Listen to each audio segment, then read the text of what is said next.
আসসালামু আলাইকুম রহমতুল্লাহি ওয়া বারাকাতুহু।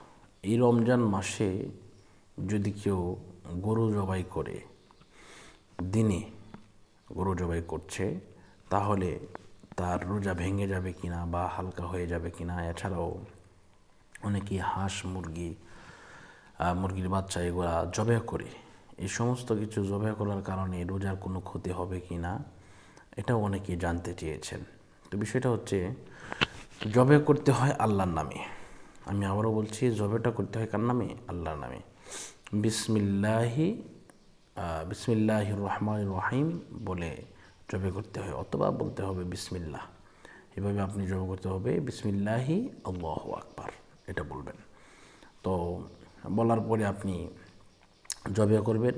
যদি কেউ ভুলে যায় এই দোয়াটা পড়তে, তাহলে সেটা ভিন্ন কথা, পরবর্তীতে পড়ে নিলে এটা আদায় হয়ে যায়। তো এখন প্রশ্নটা হচ্ছে, রোজা রেখে এটা জবাই করা যাবে কিনা? হ্যাঁ, অবশ্যই।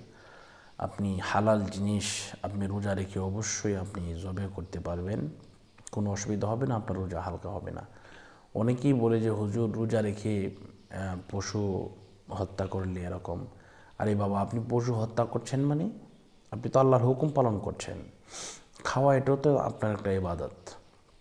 আপনি জানেন, আপনি যে খাবেন এটাও একটা সদকা। আপনি যে আপনার পরিবারকে খাওয়াবেন, আপনার পরিবারের সাথে আপনি থাকবেন, এটাও কিন্তু একটা সদকা। আমরা কিন্তু বুঝি না, না বুঝে আমরা এই সমস্ত কাজগুলো করে থাকি। তো এই জন্য পরিবারের সাথে যে সমস্ত আল্লাহ পাক আদেশ করেছেন, পরিবারকে খাওয়ানো, পরিবারকে লালন পালন, ভরণ পোষণ, এই সমস্ত কিছু কিন্তু আপনার আমার হাত দিয়েই পরিবারের মানুষ রক্ষা পায়। এই জন্য এই বিষয়টা আমাদের মাথার মধ্যে রাখতে হবে। আল্লাহ পাক সকলকে কবুল করুন, মঞ্জুর করুন। এই মুহূর্তে বিদায় নিচ্ছি। আসসালামু আলাইকুম রহমতুল্লাহি ওয়া বারাকাতুহু।